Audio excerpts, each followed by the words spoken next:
검은 하늘에 번개처럼 선이 그어지고 사막의 바람이 모래를 밀어 올리는 순간 사람들은 처음으로 묻기 시작합니다. 한국 무기가 왜 이렇게 자주 뉴스의 한가운데 서는 걸까요? 화면 밖 회의실에서는 통역기 너머로 낮은 목소리가 오가고 활주로와 시험장과 협상 테이블이 한 줄로 이어집니다. 천권 하나만 잘 만든 나라라고 보기에는 지금 벌어지는 장면이 너무 크고 너무 빠릅니다. 이미 세계 여러 나라의 장교와 정치인과 방산회사 관계자들이 한국 지도를 펼쳐놓고 다음 카드를 찾고 있습니다. 그 다음 카드가 무엇인지 아는 순간 천관 열풍이 우연이 아니라는 사실도 같이 보이기 시작합니다. 저는 오늘 당신께 한국이 자랑할 만하고 앞으로 더 크게 이슈가 될 무기들을 솔직하게 말씀드리겠습니다.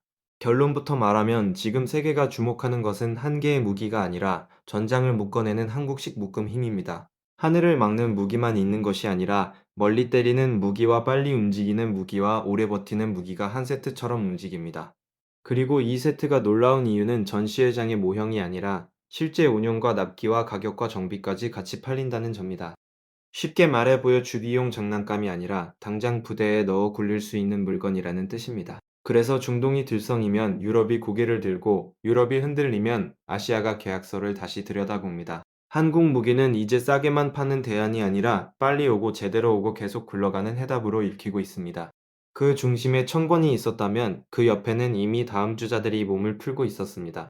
그 이름들을 하나씩 듣고 나면 왜 한국 방산이 국가 브랜드가 되었는지 감이 잡히실 겁니다. 그리고 듣는 내내 아마 이런 생각이 드실 겁니다. 이번 단순한 무기 이야기가 아니라 한국 산업의 체질이 바뀐 이야기라고 말입니다. 첫 번째로 주목할 것은 우리 자주포입니다. 포를 쏘는 무기라고 하면 아직도 많은 분이 낡은 철덩어리를 떠올리지만 현대 전장에서 자주포는 움직이는 시간과 버티는 시간과 정확성이 생명입니다. 한국 자주포가 강한 이유는 멀리 쏜다는 한 줄 설명으로 끝나지 않습니다. 혹독한 지형에서도 빠르게 전개하고 짧은 시간 안에 사격하고 곧바로 자리를 옮기는 흐름이 잘 짜여 있습니다. 이 흐름은 실전에서 살아남는 리듬과 같습니다. 적이 위치를 잡기 전에 먼저 때리고 먼저 빠지는 이 박자가 전장의 공기를 바꿉니다. 세계가 한국 자주포를 주목하는 이유도 바로 여기에 있습니다. 폴란드 같은 최전선 국가가 대규모 도입에 나섰고 베트남 같은 새로운 시장도 문을 열었습니다. 이 말은 단순한 수출 확대가 아니라 기후와 교리와 정치 환경이 다른 나라들이 동시에 한국 장비를 믿기 시작했다는 뜻입니다.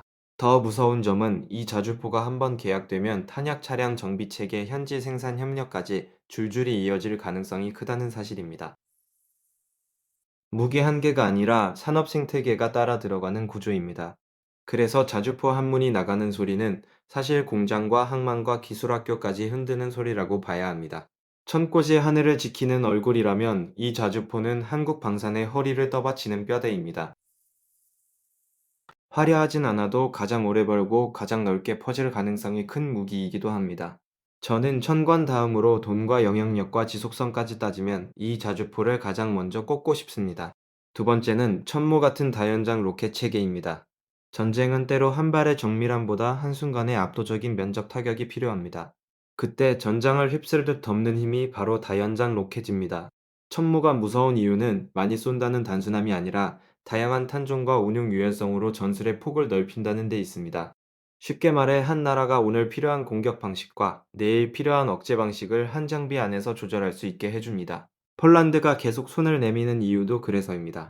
국경이 흔들리는 나라일수록 당장 배치할 수 있는 화력과 장기적으로 확장할 수 있는 체계를 동시에 원합니다. 천무는 그 요구에 꽤 정직하게 답하는 카드입니다. 게다가 에스토니아 같은 나라까지 관심과 계약을 보였다는 것은 한국 무기가 북유럽과 동유럽의 불안을 읽는 언어가 됐다는 뜻입니다. 여기서 중요한 포인트는 성능만이 아닙니다. 빨리 만들고 빨리 인도하고 상대국 요구에 맞춰 구성을 바꾸는 생산 능력이 함께 붙어 있습니다. 전장에서는 오늘 필요한 무기가 내년에 오는 순간 의미가 반으로 줄어듭니다. 한국은 바로 그 시간 싸움에서 점수를 따고 있습니다. 그래서 천무는 천권의 동생이 아니라 한국식 신속 대응 방산의 또 다른 얼굴로 봐야 합니다. 앞으로 국제뉴스에서 천무라는 이름이 더 자주 들려도 전혀 이상하지 않습니다. 세 번째는 보람의 전투기입니다. 하늘을 나는 무기는 단지 빠르고 멋있어서 상징이 되는 것이 아닙니다. 항공기술의 수준과 전자장비의 정밀함과 국가제조 역량이 한꺼번에 드러나는 가장 까다로운 시험장이기 때문입니다. 그래서 많은 나라가 전투기는 꿈꾸어도 끝까지 완성하지 못합니다. 그런데 한국은 긴 시험 비행을 큰 사고 없이 마치며 이제 실제 배치 문턱까지 왔습니다. 이 장면이 상징하는 것은 엄청납니다. 한국이 더는 부품을 잘 만드는 나라에 머무르지 않고 복합 전투 체계를 스스로 설계하고 다듬는 나라로 넘어가고 있다는 뜻이기 때문입니다. 보람의 전투기가 더 이슈가 될 이유는 성능 자체만이 아닙니다.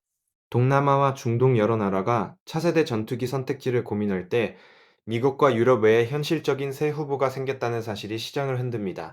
가격과 성능과 기술 협력 여지를 함께 보려는 나라들 입장에서는 한국 전투기가 꽤 매력적인 해답으로 떠오를 수 있습니다. 한마디로 공군력의 민주화가 시작되는 셈입니다. 아주 비싸고 아주 오래 기다려야 하는 선택지만 있던 시장에 조금 다른 계산법이 들어오는 것입니다. 그리고 이 변화는 단순히 전투기 한 대의 판매 문제가 아니라 장기 훈련과 무장 통합과 후속 개량까지 이어지는 긴 관계의 출발점입니다. 그래서 보람에는 아직 완전히 끝난 이야기가 아니라 이제 막 세계가 주목하기 시작한 예고편에 가깝습니다. 천곳이 한국 방산의 신뢰를 열었다면 보람에는 한국 기술의 체급을 다시 쓰게 만들 가능성이 있습니다. 네 번째는 호주를 사로잡은 보병 전투 장갑차입니다. 육군 장비 시장은 생각보다 보수적입니다. 병사 생명과 직결되는 만큼 한 번 선택하면 쉽게 바꾸지 않고 오랜 검증을 요구합니다. 그런 시장에서 한국 장갑차가 강호들을 제치고 본계약을 따냈다는 것은 상징성이 매우 큽니다. 이 무기는 그저 새덩이를 두껍게 만든 물건이 아닙니다. 병사를 태우고 달리고 싸우고 살아 돌아오게 하는 작은 움직임 하나하나가 계산된 생존 상자입니다. 호주 같은 까다로운 고객이 손을 들었다는 것은 한국 장비가 사막과 초원과 장거리 운영 환경에서도 경쟁력이 있다고 본 셈이다. 더 중요한 것은 이런 계약이 한번 성사되면 세계 다른 나라들이 갑자기 보는 눈을 바꾼다는 점입니다. 어제까지는 낯선 후보였지만 오늘부터는 이미 선진국이 선택한 검증된 무기로 읽히기 시작합니다.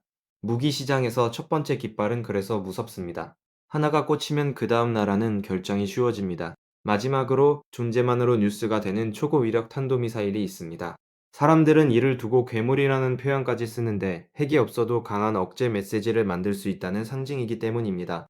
결국 천권다음을 묻는 질문의 답은 한 개의 이름이 아니라 자주포와 다연장 로켓과 전투기와 장갑차와 탄도미사일이 겹겹이 서 있는 한국식 방패와 창입니다. 앞으로 세계가 더 불안해질수록 한국 방사는 더 자주 불릴 것이고 우리는 그 이름들이 단순한 자랑을 넘어 국력과 일자리와 외교의 무게가 되었다는 사실을 더 선명하게 보게 될 겁니다.